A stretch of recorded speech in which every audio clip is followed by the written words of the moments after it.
We are live with episode 3 of the Zig The Zag Podcast. Welcome back. Thank you. Actually, welcome to our new space, because you can't welcome them back to somewhere they've never been.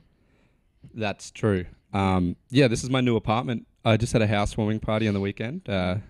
Check out my Instagram at Brayden for pictures of that. They're probably gone by now. Oh, were they on a story or were they on your actual Instagram? Have you not looked at my post? Nah. Did you tag me? Yeah, I think you're in a few of the photos too. Oh, no, I'm not. I looked. Oh, then I must have seen it. Yeah, what are you talking about? I don't know. It's been a weird day. It's been a long day. I'm just going to sit here and drink my tea.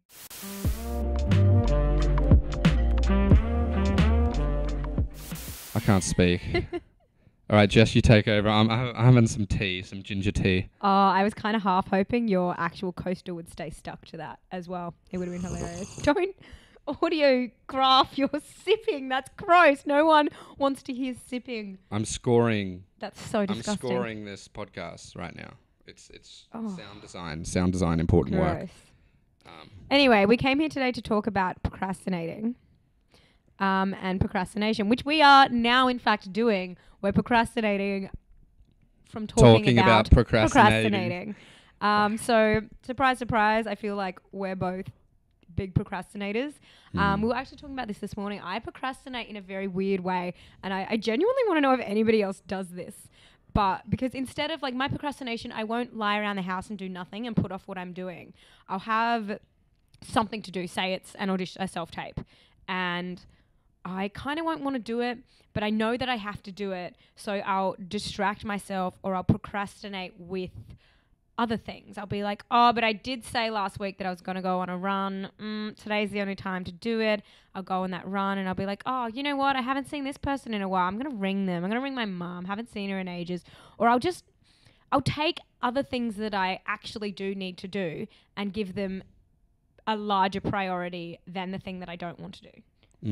So that's like productive procrastinating. Yeah, because I'll be like, oh, I haven't done laundry in 2 weeks. I'll finally do laundry. But, you know, it's good that I'm doing my laundry, don't get me wrong. But that in itself is procrastinating because I'm avoiding doing the actual thing. And I trick myself because I think it's not. I convince myself that, no, I really need to do this laundry. And yeah, I probably do need to do the laundry, but I'm still using it as an excuse to not do my self-tape. Yeah, you know? so there's like a list of priorities and you're sort of sorting through them non-chronologically, and that's your form of procrastination. I'm just putting other priorities above this other above my priority that I'm procrastinating against. I think with procrastinating, that's one of the healthier forms of it. A lot of people will go to video games, binge watch TV shows, eat junk food, or I don't know, do whatever else people do. Is that something you do? I don't know. What is my procrastination? I mean, I watch a lot of YouTube videos. I like YouTube. I watch some Netflix shows. So it's probably like Netflix, YouTube, or just like scrolling through social media. That's a big one. That's a big time waster. Oh, yeah. It is. I want to download one of those apps that you can get that show you how much screen time you use. Oh, no. But at the same time, I don't because I'm terrified of how much screen time. No, avoid that. I don't want to confront that. That's scary. I mean, wow. It's bad. Yeah, I guess that's my form of procrastination is watching like TV shows, movies, YouTube videos, and social media. That's my general procrastination. Although I've started reading again recently, so that's been great to dive into some books. But also like when there is so much life stuff that gets in the way, like whether it's me moving into this new apartment. Easy to prioritize life stuff that actually needs to be done over what you're, the task or the creative endeavor that you need to do. It's so easy to trick yourself into thinking that you're not procrastinating because you're doing something that actually does need to be done, but you're doing it at the expense of whatever your creative project is. Yeah, it's so true. But I mean, if we're just always doing creative work and not really handling our other life responsibilities, I guess that's not, you can't live a balanced life like that because there is other shit in your life that needs to get done. Oh, 100%. Yeah. So would you say it's more about organizing your life the correct way? Like, what do you think the way to tackle this procrastination is if you're saying that the things that you're doing as procrastination are still important?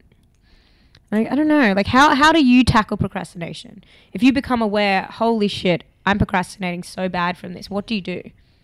I mean, I try to look at things like what is something I really want to do? What is naturally and organically calling me without sounding too much like a hippie or a spiritual person. I mean, nothing against spiritual people. I'm somewhat spiritual, but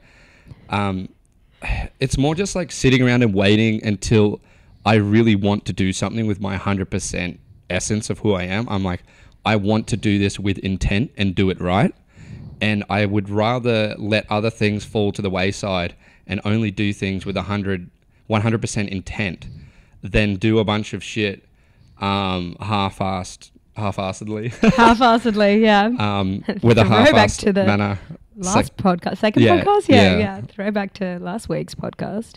Yeah. Half-assedly, making a return. Yeah, I mean, and in people, I've heard this before with creativity, it's you got to sit around and get bored and wait for inspiration to hit before you have an idea or something. It's like, if you're not clearing a bunch of space in your life and time to be bored and to sit around and wait for inspirational ideas to pop into your head and address them, it might be tough, because if you're always busy with all this other shit you're doing and you're not just waiting before you have that command of the idea or the focus or the intent around what you want to do, it can be tricky because you're just constantly distracted by that overstimulated world we live in, or maybe thinking that's so erratic that it's hard to just bury yourself into one thing and get it done and then move on to the next thing. But it's a style. I mean, I've just described my style. So are you saying you like to make time to cultivate like a relaxed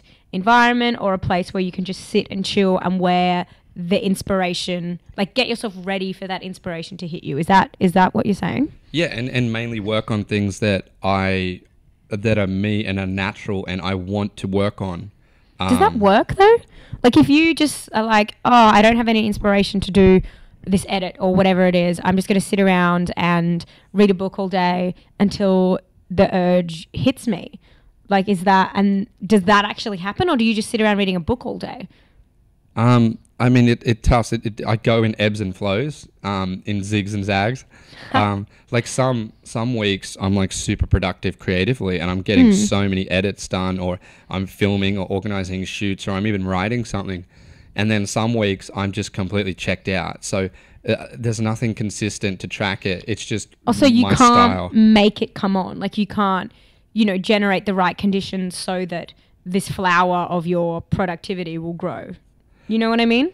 You just have to, are you saying you kind of just wait till it hits you, use it while it's there, and then let it go? You're peaking a bit. I'm just going to turn your channel down. Okay. Sorry. I think it's because we're so much closer to the mics now than on those stands. Yeah, that's true. Cool. That looks good now, the levels. Yeah, mine's fine. Sorry, so what was your question? I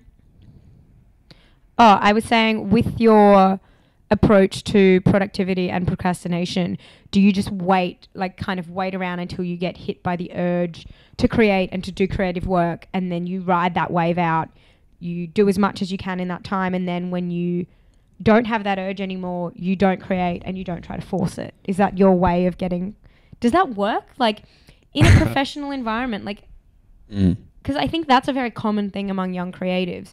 It's like, some days you just can't write, you get writer's block, and other days you just have the creative juices flowing and you just make the most of that. Is that enough to sustain a career or a project? Or I have no idea. I mean, all I know is it's how I've been playing it, and the way you described it is very accurate. Like sometimes I'll just smash through and I'll use the momentum in that brief period to get a bunch of stuff done.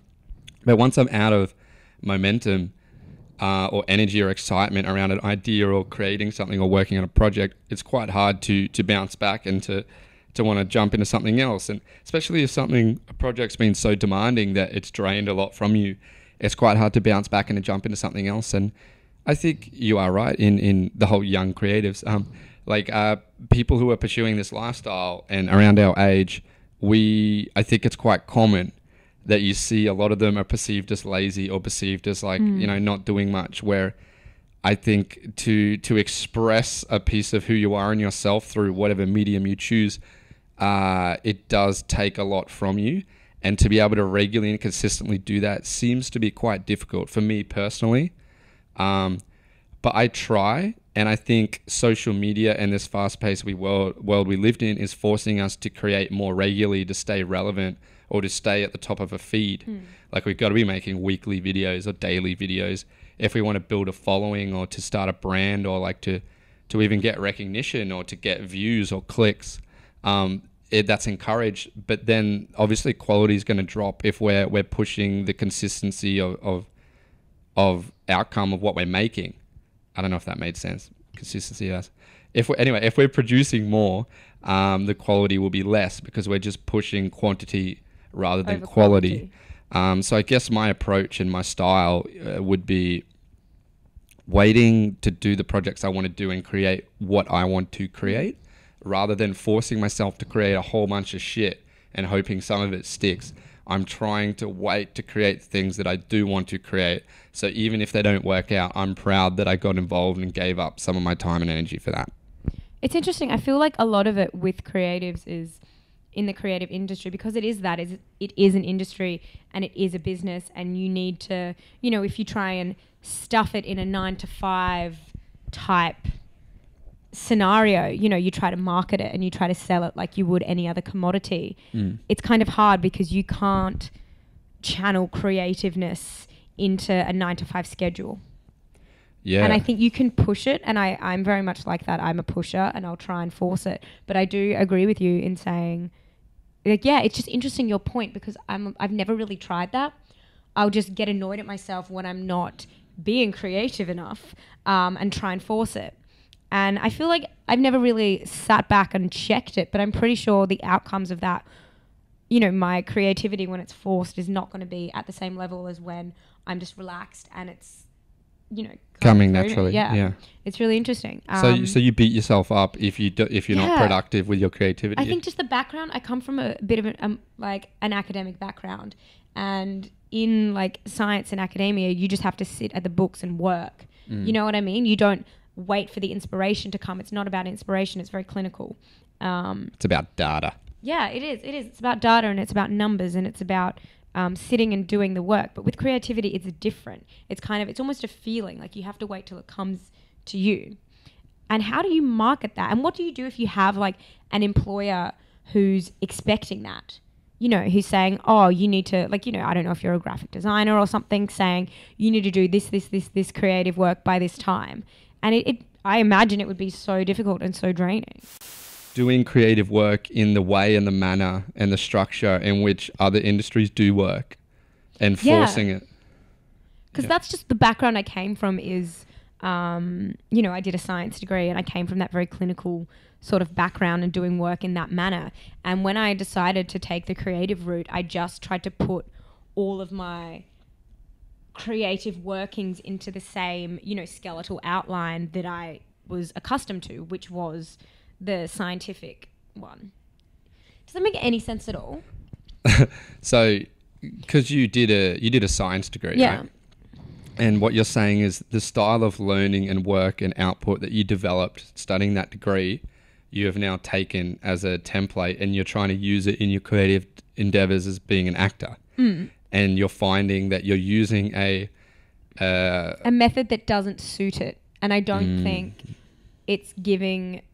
I don't know. Again, I never questioned it until just now, but maybe I'm not giving myself the time. You know what I mean? Maybe I'm not going about it the right way, because I just did what I already knew, which was how to learn things by rote and how to learn things, one specific way. And even just listening to your saying, I'll just, do what I kind of want to do until I get that urge to do it, and then I'll ride that momentum. So it kind of comes in ebbs and flows. It's like waves, like riding that wave. And I never just waited for the wave. I tried to create my own wave. Maybe that's not the best way to do it. I don't know. Like, how does everybody else do it? Yeah, how do you schedule your creativity? Yeah, because I would be like, all right, I have a day off. I'm going to do all of this stuff on this day, which you kind of have to do. Like, you don't have all the free time in the world, but is that the best way to do it? I mean, I see some self-sabotaging aspects of my style where I'm only creating at a rate that I feel comfortable with and that I want to do. I'm not really stepping outside my comfort zone or pushing myself. I mean, I am, and I do work hard, but I mean... If you're waiting for the right moment, and that in itself could be procrastination. Yeah, and I'm saying no to other things and projects that I don't really believe in or want to do or that excite me. And then just only doing my little thing and plodding along because, you know, that's how I've set up my style of doing it. But I mean, I'm just playing to my truth. This is all I know. Like, this is who I am. I've never really been capable of being anyone different or learning a different style. That's true, but I feel like maybe it is a little bit of self-sabotage in that you're maybe should be pushing yourself that little bit extra. Because I feel like the goal But that doesn't here, feel natural to push yourself. For me, there's a level of pushing. You know what I mean? And I think you just, you know, nudge yourself outside that little boundary a little bit by being like, oh, don't really want to spend 10 more minutes doing this. I'm going to spend 5 more minutes doing this, you know? Yeah. Or being like, okay, I'm not feeling it now, but maybe if I sit at my computer and start it, something amazing will happen. Because I feel like I go too much one way, you go too much the other way. And maybe the success for this lies somewhere in the middle. Yeah. You know, riding that wave of momentum when it comes. But when it doesn't come, forcing it? I don't know. Forcing it, is that the right word? Like, or just pushing yourself that little bit extra. I know what you mean. It's like, what happens if momentum doesn't come and you're sitting around waiting? And you need it to. Yeah. What do? Can you just not create? Like, what if you've got a deadline? What if you've got a client who's waiting for, I don't know, an animation or something? You can't do that realistically in the real world if you want to keep a job. Yeah, so what do you deploy if momentum hasn't hit you? What happens? What if you're sitting around and momentum hasn't struck or hit and then you're waiting? And I feel like that's where the clinical, you know, that sort of sit and force it comes into play. Yeah. But maybe there's a better way than that. Because if you do sit and kind of force the work to start, A, maybe it could trigger that flow, or B, maybe you'll just produce something low quality. I don't know. Yeah, it is tough and it's very hard to map because, I mean, I could sit one week and try and create something that's really natural in me and it comes about and I'm riding the momentum and excitement of the idea. And then another week I could just completely force myself to do a project. And it'd be interesting to compare to see which one's better or what happens with that. But I mean, at the end of the day, you get it done. Is it about the deadline or is it about the work? You got to finish what you start, you know. That's something I've always struggled with. Like if I slowly am just not believing in something, I'll abandon it and move on to the next thing. I do that too. Yeah, fucking. Wow. Or I kind of like, like we were talking about before, self-sabotage. I just will psych myself out of it before even starting it, or I won't throw my full self into it because I'm scared of failure. But I think fear of failure should be a topic for another episode because I think there's a lot in that, and that's something very common amongst young creatives as well. Yeah, there's a lot there around fear of failure. It's tough. But, I mean, to me, procrastination has always represented like resistance. It's like the manifestation of resisting something. So, like, particularly in uni, I came up against this a lot where I had assignments or essays or group projects that I didn't always want to do. And I found myself procrastinating them heavily. And that would come out in so many ways, whether it was partying, drinking a lot of alcohol, or eating a lot of junk food, or staying up late gaming, or watching movies, or like escapism. Doing all those methods because I was really just resisting the things I knew I had to do. And in the end, I'm only punishing myself because I'm making myself pull an all-nighter, stay up late, put unhealthy things in my body, and stress myself out to get something done at the last minute because I know there's a deadline. At the end of the day, we all probably want to avoid procrastination, but it's still so big and prevalent in all our lives. And why is it there? What role is it playing? And why can't we all avoid it? Well, I actually read a book recently. It was, you recommended this book for me, The 5-Second Rule by Mel Robbins. Shout out to Mel Robbins, my girl. And she said she looked at a bunch of studies that had been done, or studies had been done for her organization. And procrastination, her theory was it's just stress. You're just stressed. That's what it is. And by procrastinating, ironically, you get more stressed. And that's why I think a little bit of discipline to just come in, even though you don't want to, sit down, get that assignment or whatever it may be done, or 50% done or whatever. And then you can go home and be like, all right, now I'm going to have the rest of the night off because I got XYZ done. Like breaking it down into little targets is an option that I like to do with things that I don't really want to do. Or if it's like applying for agents or something, I'll be like, all right, I'll apply for one agent a day for this week, rather than sitting with this monumental large task and just looking at it like this is a mountain that I don't want to climb. If you just do a few steps every day, and then before you know it, you've actually got like 90% of it done. That's an approach I like to take with big tasks that can be overwhelming. It's funny, like the little negotiations you make with yourself in your mind, like one agent a day application, and like you justify all these things to be like, yep, I'm okay with this level of productivity or progression. It's interesting. And that book is interesting. I remember reading it a few years ago, and the whole idea of the 5-second rule, I'm sure you can gather it from the title, is you count down from 5 depending on whether you want to do something, or you're asking yourself a question like, oh, should I go out tonight drinking with friends? And you go 5, 4, 3, 2, no. And then it's forcing yourself to make a decision in 5 seconds. So you're channeling intuition and what you actually want to do. And you're not like, you don't have analysis paralysis, or you're not overthinking it or justifying or procrastinating. You're sort of doing the thing that you really want to do, and you're giving yourself 5 seconds to decide. Is that what? Yeah, that is the thing you want to do, or the thing that you know you should do. So your mind, basically the concept is she's like, in 5 seconds, if you give yourself more than 5 seconds to decide on a task, your mind's going to come in and it's going to infiltrate with all these little, but I really don't, like, for example, if it's, should I go for a run tonight? 5, 4, 3, 2, 1. Yes, you get up and go. If you leave it for more than then, the concept behind her book is that you can just let, like, you give it enough space, then reasons why you shouldn't, all those justifications will come in because you don't feel like it. That's what it is. You don't, somewhere in you is like, yeah, but I don't feel like going for a run. Maybe I can make myself not do it if I do X, Y, Z. But if you give yourself only 5 seconds to decide, you will decide on what you actually should and want to do. That's the concept of the book. It's a good book. It's an interesting read. Whether or not you agree with the concept of it is another matter. But it is. I did find it a really interesting book. Yeah, for sure. And I mean, that book's really good for procrastination.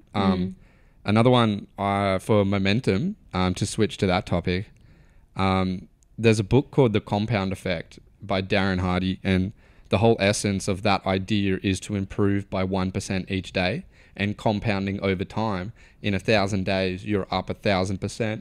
It's interesting. Does that relate to what we were saying before about just doing like one agent application a day, or breaking it down into the small steps? Is that the concept behind that? Yeah, and it is a concept I really needed to learn, and my brother recommended it to me, is the compounding effect of doing a little thing over a long period of time. Instead of like trying to make a movie in 1 week, it's like, why don't you build up to making a movie like 1% each day, and just make that agreement with yourself to be like, okay, I'm not where I want to be. I'm procrastinating. It's quite hard for me to take on anything big at the moment, but I will commit to improving 1% each day. I will work 1% harder at sitting down and forcing myself to write a script, or 1% harder at researching gear and what I could use to make the sort of thing I want to make, or 1% harder at rehearsing that script. What do you mean by 1% harder, as in like doing one task out of the million tasks that you have to do for that film? Is that what it is? No, your effort. Like putting in 1%. How can you put in 1% to look up gear? Like that doesn't understand. No, we'll say that it's just about improving overall as yourself, an extra 1% every day. So we go out into the world and we're ourselves and we're doing stuff. If we commit to being that plus a little bit extra every day, it means we're pushing ourselves every day. Okay. But we're only pushing ourselves an extra % harder than what we normally would. So yes, we're pushing ourselves to do a little bit more, but only 1% more. So it's not a whole lot of pressure. But that compounded over a long period of time will add up. And the whole essence is it's a manageable way to improve and to build momentum. Because what he says in the book is all you need to do is just improve. It doesn't even need to be a huge improvement. The whole idea of 1% is it's very easy and anyone can do it. And the whole reason why you're doing it is to build momentum. Because when they call it when Mo comes, it's so easy to ride that wave and to just take on more. And we all experience it. Like when we wake up in the morning and we make our bed or clean our room, that gave us the momentum to leave our room and to go out to do more shit in our apartment. Then we clean our apartment. Then we want to go out into the world and we'll vacuum our car, or we'll go meet up with a friend. And like, it's small little things that clustered together or compounded gives you momentum and the feeling of getting shit done. And I guess it wouldn't burn you out either. Like, it's funny, that reminds me of one of my absolute favorite quotes in the world is, change comes through evolution, not revolution. So it's not about doing big, drastic things. Like, sure, they're great, but real, true change comes from the small decisions you make every day, week, whatever it is. So I guess it kind of does relate to that. Yeah, evolving is in sense, you're changing that little bit every day to the point where where eventually you're completely days. Different. Yep. But you haven't just jumped from, worm to butterfly. Yeah. You've evolved. Oh yeah. I mean, if either one of us were to look back 5 years and see how far we've come, like, that's an evolution. That's momentum that we use to develop ourselves and grow and push ourselves into different people. And hopefully that keeps up and compounded over the time. We are that better version of ourselves that we envisioned we could be. But it's hard to manage all this in the present. And I think that's why in the compound effect, they use just 1% each day, because then we can still enjoy our lives. It's not that hard to just be 1% better each day. Like, it's really not that hard. So I think it's a very achievable thing that's not putting a lot of guilt or pressure on yourself to become this amazing thing instantly. It's an agreement with yourself to just slightly push yourself towards your goals an extra % more than what you have been, and to just do that every day. And I think that's achievable for all. And I try to deploy it in my life. And, I try to side skirt procrastination with that. And I think momentum is the thing that helps you take on procrastination the most. I don't know if you agree with this, Jess, but I feel like when you have all of that momentum and you... Procrastination's not even a thing if you've got momentum, though. Yeah. That's the thing, and it's not... It's the power to crush But the problem tasks. is, like, what if you don't have the momentum? How do you get the momentum? That just brings us back by to starting our off original small and Small. improving 1% each day. And then eventually you'll get hit by the wave of momentum. Yeah. And that will carry you on to finish the other 99%. Yeah. It's okay. like, yeah. It's like, okay, we can't do these crazy ambitious things we want to do right now. Let's start off with cleaning my room. Yeah. What can I do? Making right my now? bed. Yeah. Let's start off with reaching out to that friend who I haven't spoken to in a while, or talking to my mum, seeing how she is. Let's pay that phone bill. Let's vacuum the car. Just small tasks, but when clustered together, they give you this oh power. shit, I've done a lot. Yeah. I've been productive. It's almost training yourself to get addicted to the feeling of completing something. And then you become this momentum monster, and you're on a fast train that keeps picking up speed, and you're heading to that true north, that direction that you want to arrive at. But you need to turn yourself into this productive version before you get there. Because for you to take on the big tasks, you need to know how to smash through small tasks and take it step by step. So you're not taking on this huge thing at once. It's like a breakdown of doing this part first, then this part. And then you look back and you're like, oh, all those parts added up to this amazing big thing that I just completed.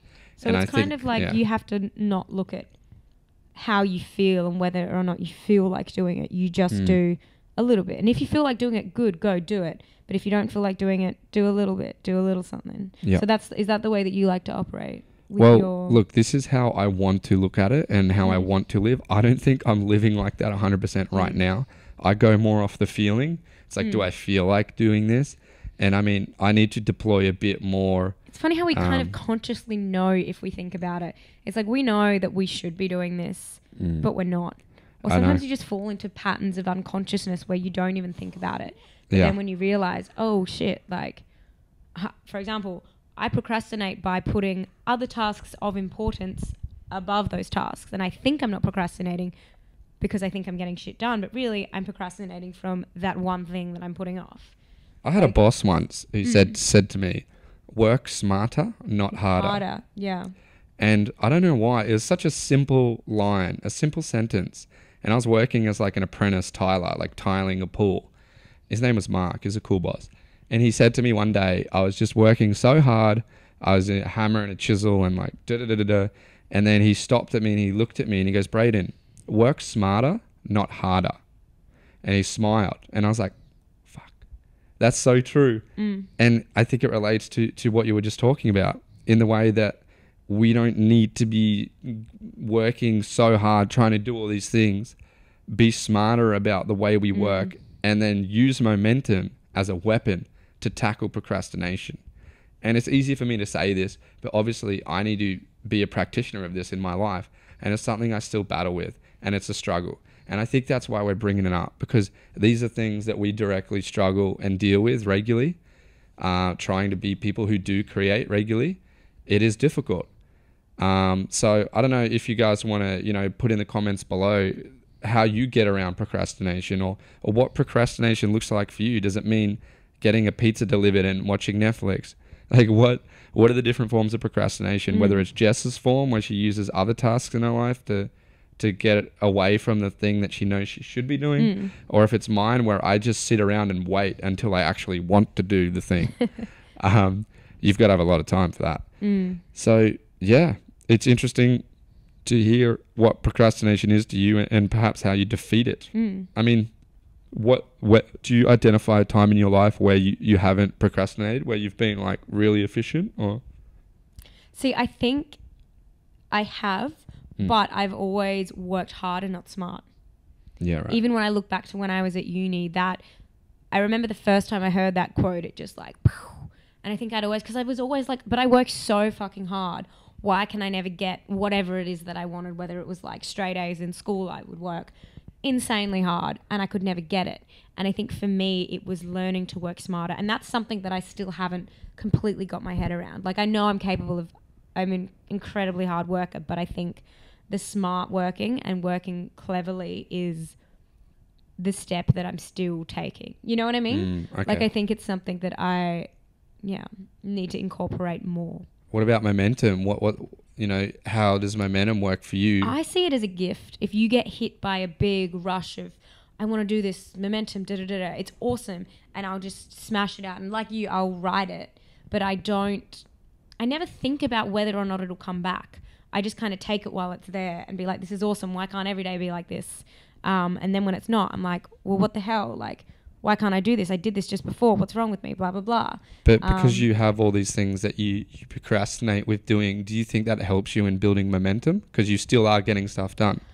And then you'll face the thing you're procrastinating at the end. For me, I don't think it is, because I don't know.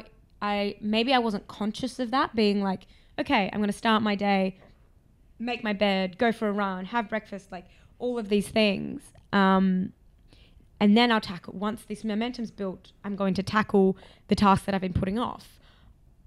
I guess I didn't view it that way in my mind. The way I viewed it was, I can't do that yet. I need to do this. I can't do that. I need to do this. Yeah. So it's like, it's the exact same thing. I was doing all these tasks before doing the task I was putting off, but I had a different mindset around it. And maybe if I were to use that mindset of momentum, then I could. Because I genuinely think if I thought about it that way, I'd probably do it. But I didn't think about it that way. I was like, oh, look, I've done all this other stuff. I'm really tired. I have had a productive day. I just haven't done the one thing I've been procrastinating. Does that make sense? Yeah, right. That's the way that my brain works. No, that's interesting. Well, I mean, it's hard. It's difficult. We're still dealing with it. I'm sure you are too. And no, that's pretty much our comments and thoughts on procrastinating and momentum, and perhaps how to use the two against each other, or whatever might be working for you. Yeah. But that's about it. Thanks again for tuning in and listening to episode 3 of the Zig and the Zag podcast. Yeah, if you have any ideas, comments, anything about the way you procrastinate or how you beat procrastination, let us know. Like, genuinely, we need help. Yeah, please help us. Please help. All right, cool. Thanks for watching. See you guys in the next one. See you next time. Bye.